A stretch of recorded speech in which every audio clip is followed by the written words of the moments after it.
Hello everybody, this is Gabriel with the monthly trend scan for the month of June. So yeah, the basic message for this month's trend scan is that we're basically lifting off in all asset classes. And this is in line with my big picture analysis that hard assets are going to increase over the next 5 to 10 years. And there's been a lot of talk, like over 10 years ago, right after the great financial crisis in 2008, talk about the crack up boom, right? Crack up boom. Which means that all asset classes, like all physical assets, will basically go vertically. And this is what we're seeing here, right? And this might actually be the crack up boom that many people have been talking about for many years, but now it's actually materializing, right? So this is a vertical market. It's a crack up boom. So money just flows. Like money, there's more excess money than the world needs. So it needs to go somewhere, and it basically goes here in those asset classes that have some physical value, and that's stocks, and that's precious metals and metals in general, and even energies and all those things, right? Even digital assets like cryptocurrencies. Now let's have a quick look here at the Nasdaq. So the Nasdaq is vertical, right? And we see that that it's still going on, and it has just broken out of this. That's a sideways consolidation that was on for a good couple of months, and we have just broken higher here. That's an all-time high yesterday. And this was, well, that was not something surprising, right? I mean, we've seen the writing on the wall before. So this one here was an S1 pattern. I've plotted it down here as well. Well, after this S1, well, there was another S1 here on the lower time frame, followed by another one and another one. And it looks like we're having now another S1, right? So this has a lot of bull power to go. And once an all-time high is broken, well, you know what's happening, right? We get another momentum move. And I'm basically looking for something like this. So this next move that was from November to February, so that's basically 4 months, right? So this could last for a couple of months, and we might get another monthly or another nice green quarterly bar, bringing us higher, right, into this area. Well, that's not only the Nasdaq. We see that, for example, for the YM. The YM is plotting here an S1 pattern. That's in a super trend. So that's an S1 pattern on the 240. It has not yet made a new high, but the ES did already, right? So we see those equity markets around the world actually moving higher and higher. And here the ES nicely has made, even a couple of days before the Nasdaq has made an all-time high too already. So that's basically a long-term position. You trade those trends. That's a super trend, and that's a super trend that is going wild, right? Super trends can exhaust, and that's what we basically see here. You never know when this is over, and you have to just trade it till it ends. And at some point of time, we'll get a huge pullback, right, towards the moving averages.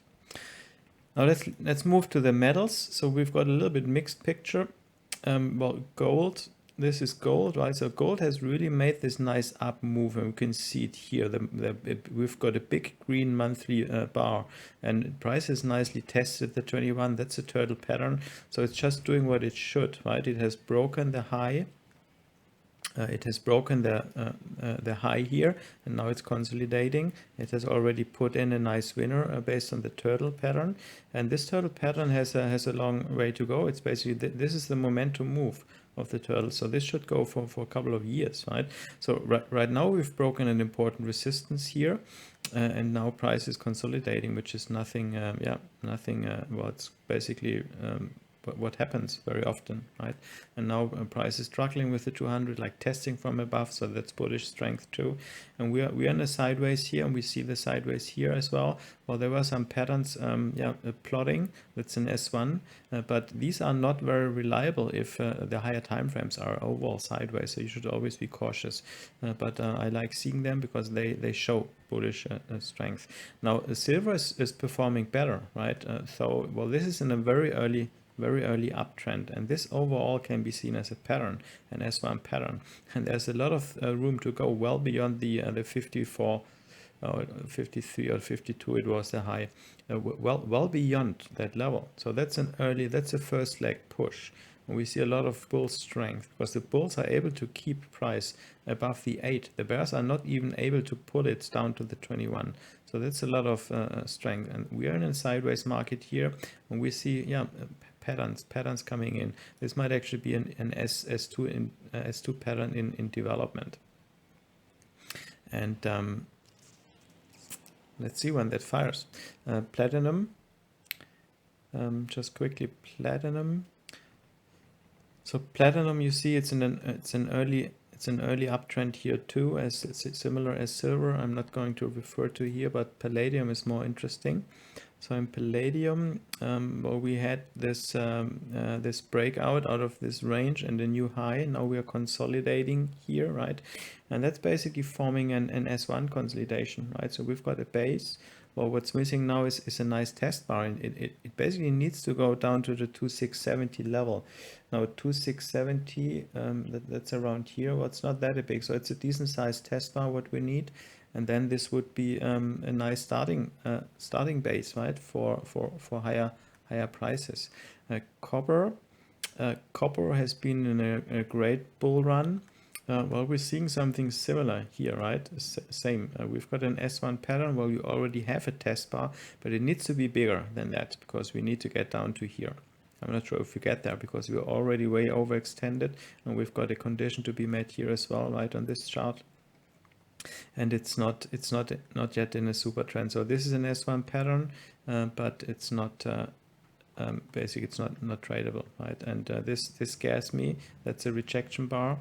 So we'll see. We might actually see this develop even further. We might get this S1 might develop into an S1 on the weekly, or even an S2. I think this might need a little bit more time to digest this strong up move. Now the energies as well have nicely lifted off. You know that gasoline is already moving nicely.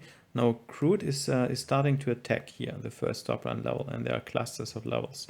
So we might actually see, once it has broken this, we might see more developing, momentum developing. That's a beautiful EMA trend, and a nice green bar. So that shows bull strength, consistent strength, repetitive strength. And I'm pretty convinced that this high stop run level is going to be broken, and I mean, this is the target, right? The above 100. Now we're at 70. Remember, we've been below 10. Now we're at 70. Now this comes into range, and the 200 moving average as a magnet. Just to get an idea how this could look like. Gasoline has already made its move, its stop run move, right? So we've got a couple of big monthly bars coming in. And this is what we might actually see for crude and heating oil too. Now, natural gas, I think we're at a crucial turning point with natural gas, because it's one of the last ones who are actually still in a downtrend charts. And this, to me, this looks like a bottom formation. This is another target area. Now we've got 3 stop run levels. You see here are the similarities to crude and gasoline. We've got stop run levels, right? Well, here it's on the weekly, and I'm expecting.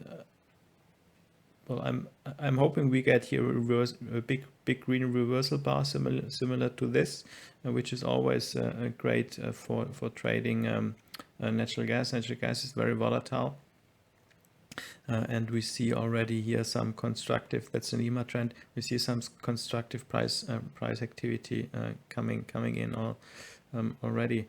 Let's just look at one of those interest rates. They're not that interesting at the moment. Well, you know that this is the S1 pattern.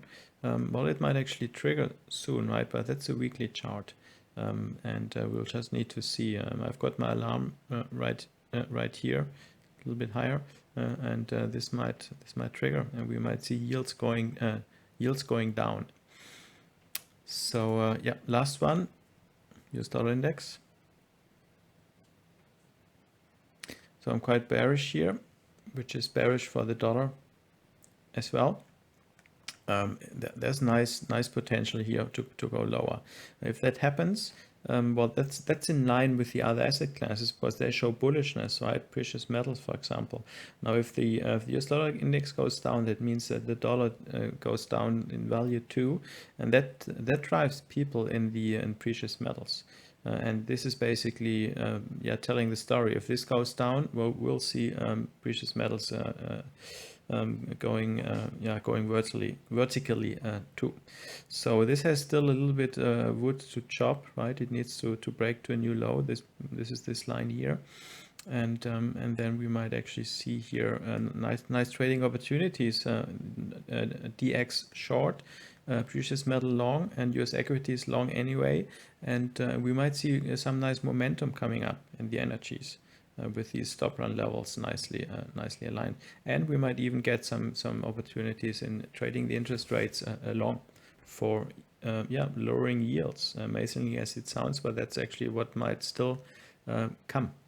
And at some point it will turn around, and we will actually see yields increasing. Well, if that happens, then we will see even more money flowing into these physical asset classes, because well, the debt market is a bubble of itself, and if the yields are starting to increase, well, people will leave that sector, right? And well, institutions, hedge funds, pension funds, etc., they will leave that sector, sell their government bonds or whatever, and look for other asset classes. And I mean, there's not too many things to look at, and it's any of those, right, including Bitcoin. Thank you.